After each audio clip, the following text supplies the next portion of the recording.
everybody, what is cracking? What is cracking? Yeah. And everybody's probably looking at this like, what in the heck is going on with everything? Yeah, so I left that community post earlier. This happened, believe it or not, guys, I think I was even talking about the beginnings of this during my stream last night. Hey, Ellie, what's up, bud? And good to see everybody in there. Thank you guys for showing up. Please share this one out.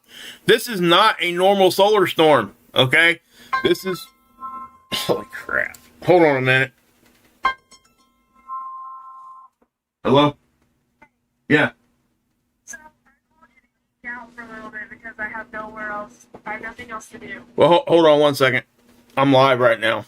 Okay, well, you should end your live because I won't be able to call you here in about 15 minutes. Well, I just started it. My daughter just called. Well, listen, okay? Sorry, guys. Go ahead. I'm listening. Do you remember that one Phantom Regiment show that we watched the other night right before I went to bed? Yeah. I'm watching that live. Awesome. I know. Be sure you video it. I don't know if I will because I don't know when I'll video it. Okay. All right. Well, do that, okay? You should tell them that color guard is the best. I will, babe. All right. I love you, honey. Love you too. All right. Bye-bye. Bye. Sorry, guys. That's called real life, being a father. That's what we do. Sorry, guys. She's actually out of town right now. She's in color guard, and she called me because we watched a performance on YouTube the other day from Phantom Regiment. It's a professional color guard unit. They broke some big record, and we watched that performance. But she wasn't aware that they were going to do that today where they're at. So she gets to see that live. She's very excited. So I'm sorry, guys. Sorry. Well, I would say I'm sorry, but frankly, guys, I'm not sorry. Anytime my daughter calls me, I'm going to answer my phone. So just so you know. You guys I guess you guys kind of did hear that conversation a little bit, but she's very excited. So, and I told her to video it. Anyway, let's get back to space weather. Sorry. All right. Now, guys, this is again, there's a lot of stuff to talk about here because, you know, I was looking at this thing and it even came out of my mouth that it looked like it was moving slow, okay? And that's exactly what I told you guys. I told you guys, hey, this looks like it's moving slow. What am I talking about? This thing.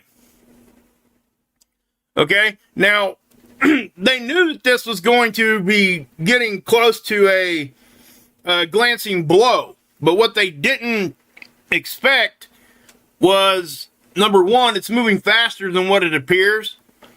Number two, it's very dense. I mean, like, really, really dense.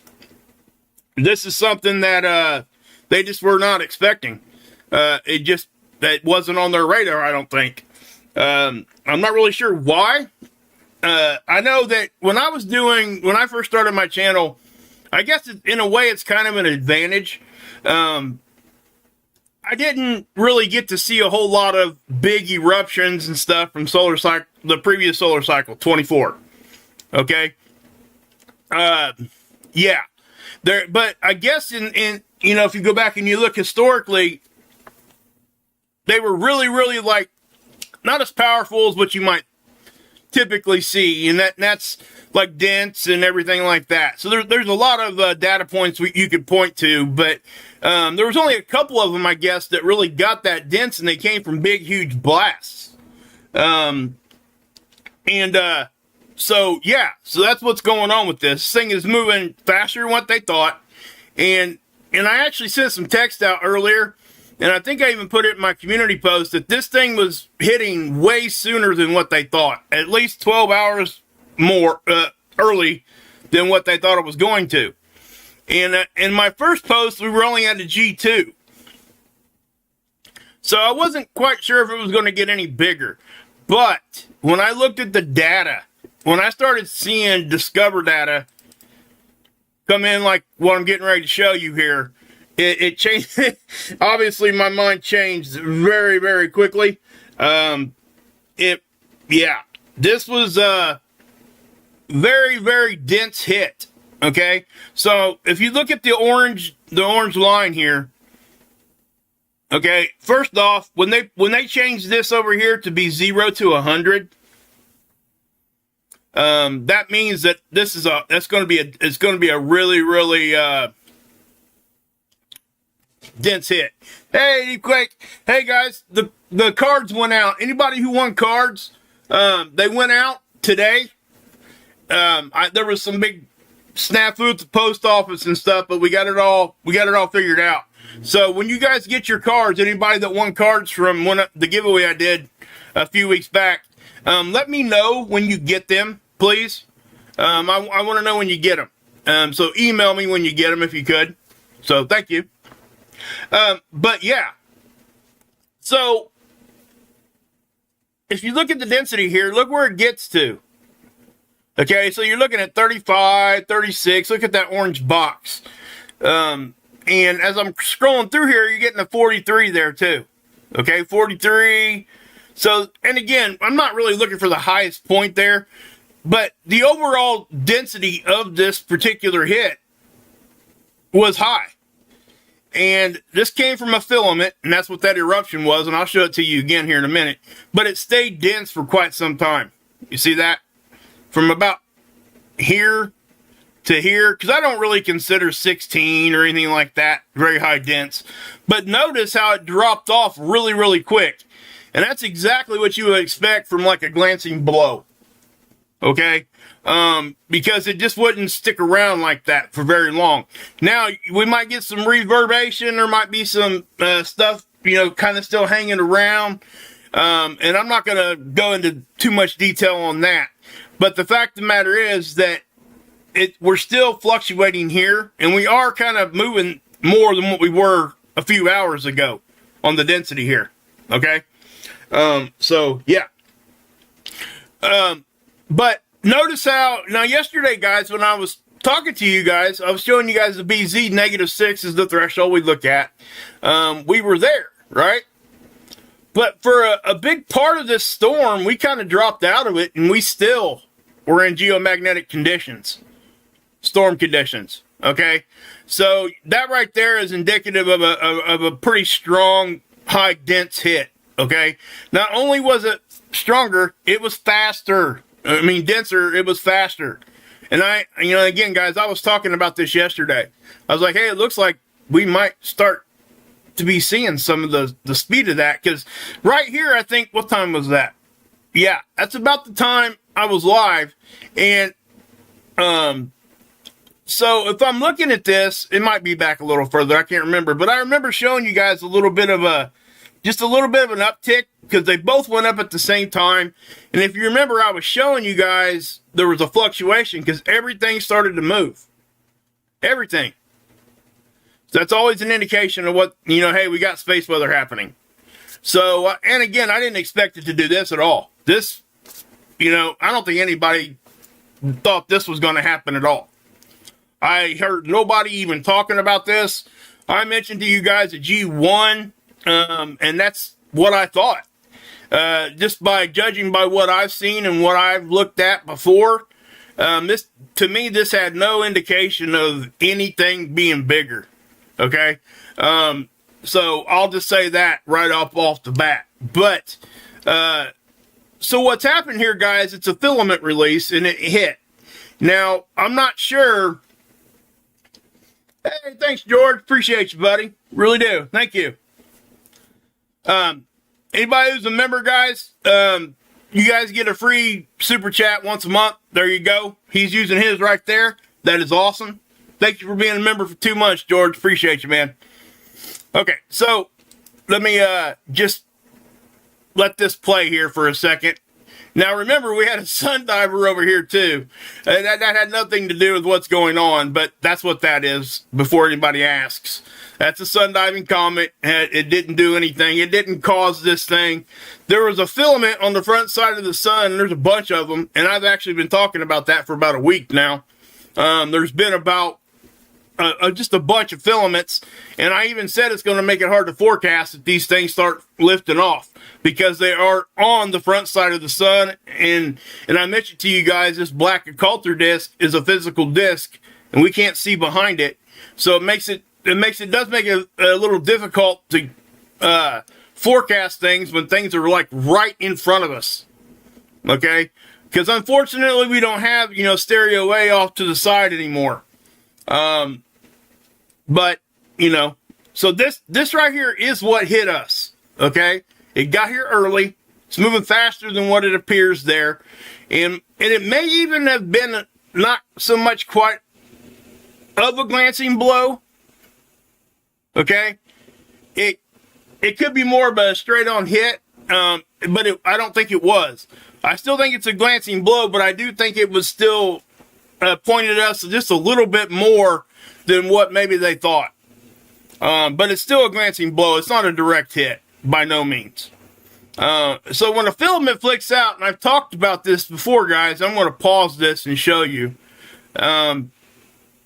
So you can kind of look at this as the filament line, right? It's not perfect. I'm just using this as a reference.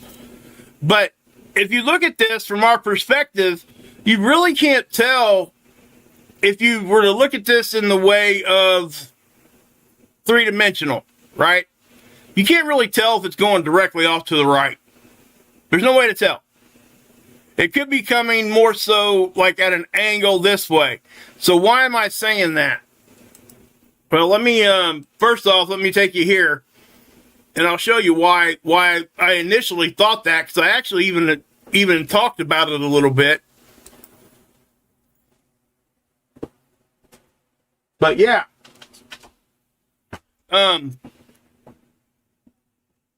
so we got this going right here, okay? That is stereo A's position. That's the conditions at stereo A. This is the conditions at Earth, right? So when we're looking at this, that is the filament eruption right there. Notice how... Shoot, sorry about that, guys. Notice how it looks like it's going to our right, which is actually west in this case, when you're looking at the sun. And it looks like it could be going, it's got, a lot of it's actually got a southerly direction there. So everybody thought this was going to be a glancing blow, and it is, but it's just not as glancing, I don't think, and it's moving faster. And again, it doesn't really matter as now because it's already hit. But what I'm saying is that we're going to have to look at these things a little deeper as we move forward, because I'm doing it. I think most everybody is just unwilling to say things are going to be stronger than what they are, because I don't know. I really don't even know why. It's just like, I don't like to oversell something and then for it to be so wrong, then people just quit listening and don't take you seriously. That's my issue, okay? I don't have the knowledge base that some people do. Well, like Dr. Timothy Scove and everybody else out there that has big-time college degrees and professors and people that I highly respect. I don't have that knowledge base. And so for me, I do lean on people. And I go over and I look at their channels. I try to learn from them as best as I can, and I try to share with you guys. And that's one of the biggest reasons why I nowcast. Okay? That's why I don't really try to dip into the forecasting part of it, because I just don't I think it would be irresponsible of me to come out here and say, hey, I can forecast something, and I really can't. Okay? I can't do it with any kind of confidence or any kind of accuracy that I would be comfortable sharing with you guys. So I hope you guys kind of respect that. But, and that's also why I tell you guys, go watch the other channels, because there are people out there that can forecast these things really well. Now, I will say I can get you in the ballpark, okay? But as far as you know, getting down into like specific hour to hour, that kind of thing. I'm still learning, and I am digging into that kind of thing. And, you know, when I feel confident enough, maybe I might try to do that a little bit. But I think nowcasting for me and for this channel is probably the best way to go. And again, guys, I hope you guys kind of respect that. I don't want to. Yeah. Hey, Renee, good to see you. Glad you made it to the live. Hey, Ron, good to see you guys. Thanks to everybody that's gifted memberships. Cul-de-sac, what's up? Hey, thank you, Deep Quake. Appreciate you. Hey, your cards are on the way. I expect an email, bud, when you get those. Send me a picture of them, too. All right, guys. Hey, Daryl. So, let me, if you remember in my live yesterday, I mentioned this, Stereo A. Where's Stereo A? It's over here, right? So, it was gonna take a more direct hit than what we were anyway, right? And this right here was why I told you guys this is kind of the signature of a glancing blow, because Stereo A has a more dense hit, and where we're at here at Earth, it's less. Right? The timing's different and everything.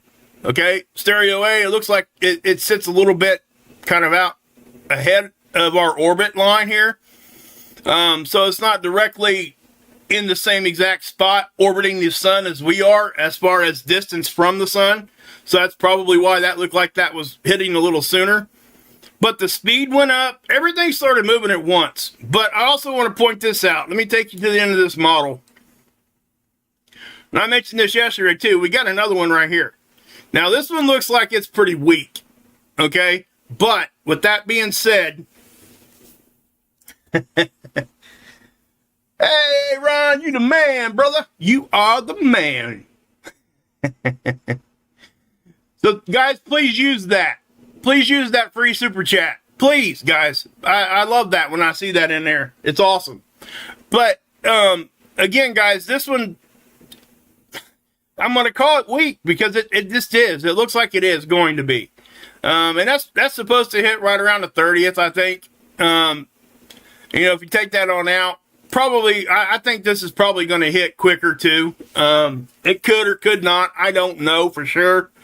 But sometime this weekend, early next week, we could be seeing another geomagnetic storm. But with all this stuff already happening, it could make that be a little bit more significant, that second eruption there.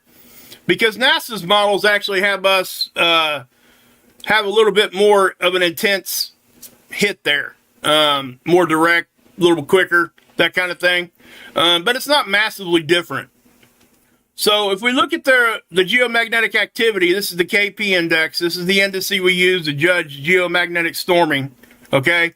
So a KP of 8 would put us at a G4. And that's what happened there. Now, I was looking at this. I was watching it as it was going on. We seen an uptick here. And sometimes we do see this. We'll see like the initial shock wave, especially it's like a wake. Like a boat pushing through the water. So you'll kind of see a smaller little hit first, and then you'll get the big hit right after it, especially on the edge, like a glancing blow. That's kind of what we're seeing here. Just picture a boat going through the water, and they have to slow down in the no-wake zone, right? Those things that are out that direction, you can picture how that can happen. But we did get to a KP of 8. Also, guys, notice that there's really nothing else going on right now as far as flaring, okay? But that doesn't mean, because this did not come from a flare. This came from a filament, okay? But let me show you. This is the German website, right, guys? This is the German agency. This is the HP. It's basically the same indice. It's just 30-minute averages instead of 3 hours, like we get over here at NOAA. Oops. Okay? It's basically the same indice, just a little shorter of a time period. It gives you more real time of what's going on. So very early on, I seen us go into G2 right here. So I sent some text out to people that I know, Adam and Dex and my mods and everybody else. I sent a few texts. Hey guys, we're getting a G2. It looks like that's, it's a little stronger than what we thought. And then I seen it do this, and I'm like, whoa, what's going on with that? Because G2 is down here, guys. This is G3. I started sending these things out, just talking earlier, just because it wasn't that big of a deal at the beginning. I didn't know it was going to do all this. And that's what happened. Bam! Right? So, let me, and this is the HP. This is an hour average data points, okay? And they got the KP here also, right? So, you know, if you look at it, this is the difference. I want to explain this real quick. You take all those data points for that whole 3-hour time period, and look where this comes in at. It didn't even get to an 8. Right? But the HP 60 did, and so did the HP 30. So, you know, there's benefits to both, is what I'm trying to say. But that is the difference.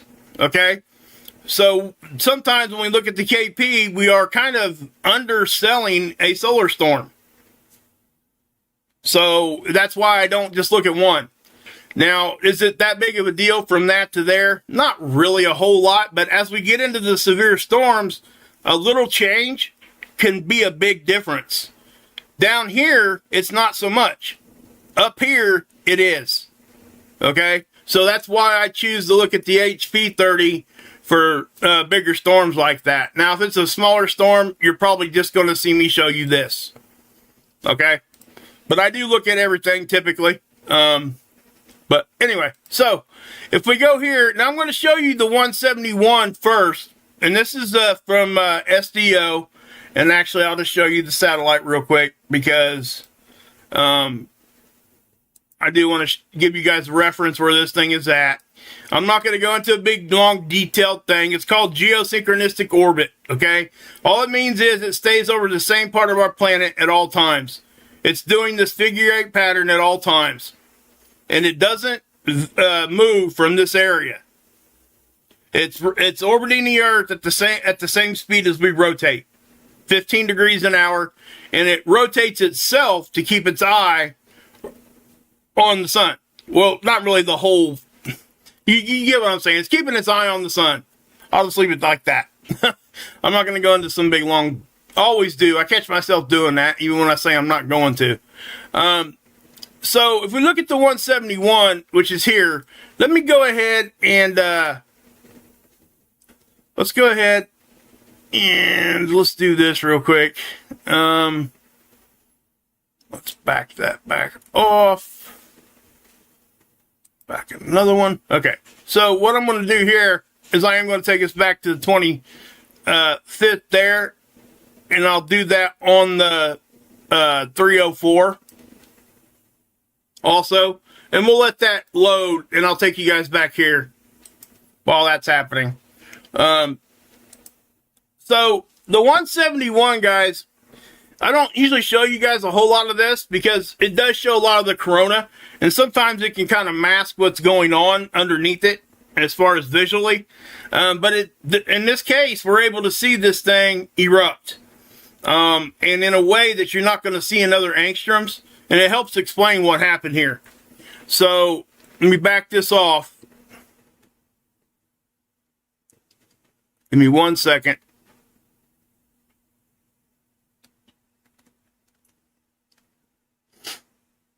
Okay.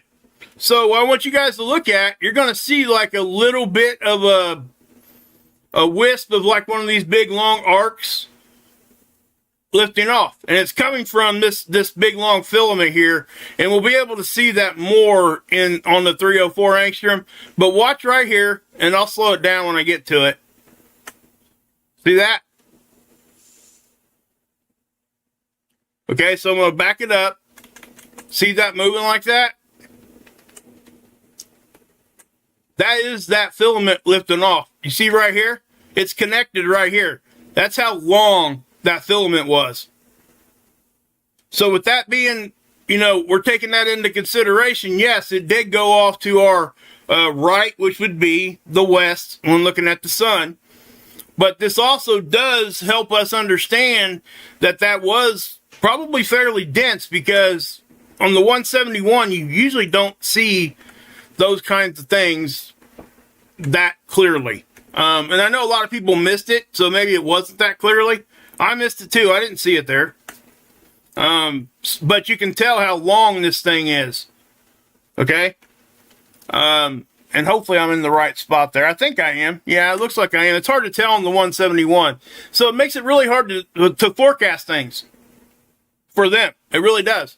And I do, like I say, I understand how everything happens here, but did that thing really time out? Really? Wow. Okay, there it goes. It's loading now again. Wonder why it timed out on me there.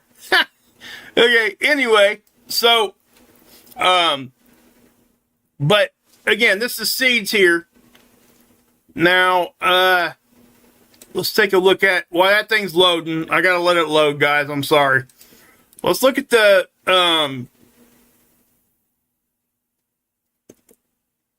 Space Weather scales, and they're talking about changing some of this stuff, and I don't know. I'm just going to kind of leave it alone unless it does get changed. But a G4 storm, possible widespread voltage control problems, protective systems will mistakenly trip out. Basically GFCI stuff type of thing. That's how you guys can kind of think about it, but on a larger scale, like on transformers and stuff like that. Like substations, some of the safety stuff might trip out on them. May experience surface charging. I'm not going to get into what that is. And tracking problems. Corrections may be needed for orientation problems. What they're talking about there is the spacecraft stuff. Okay? Satellites. They may have to try to steer things, keep them in orbit. All right? That's what they're talking about here. Okay? So, all right. Other systems. Induced pipeline currents, those kinds of things. Then you're talking about how it's getting down deep through our circuit. High frequency radio propagation, ham radio operators, those kinds of things, guys. Those are the things that we're talking about there. Okay? And yeah, we didn't stay here very long, so we didn't see a whole lot of that. But what we will see, increased Aurora. We are still, at least the last time I looked, we were still in nope, we've dropped out of storm level. Okay? So, and you can tell, look at the Aurora here. Look, nothing. But watch when I hit this model. You're going to see you probably see some of it anyway here. Let's let this thing run. You're probably going to see, yeah. It'll go to the start of the run, and we'll probably see a little bit of it. Yeah, so you don't get to see the whole thing here, but you're going to get to see a good chunk of what happens here. So it hit when Europe and the United States was on the day side. So anybody over here during this G4 storm had the benefit of seeing the Aurora. So any kind of Aurora photographers, those kinds of things, they probably got some good photos, anybody that lived over here. And I'm sure we'll see some of them. But unfortunately, unless we go back up in the storm level, we're not going to see anything over here in the States. Until we get hit with this other storm, depending on the timing of it, it could increase our Aurora. We could see some down mid-latitude, that kind of thing. Not 100% on that, but is what it is. So, this is the 304, okay? And so I'm going to pause it here. Now remember, I was telling you guys about this sunspot here too, this active region. That is the same region that caused the G5 storm. It's its third time back around, and I even told you guys in my last stream that thing is pretty much even, it's so far degraded now that I don't know. I mean, it can still launch things, but it ain't going to do anything like it did before, so I'm not concerned about that. But check out this filament here on the 304.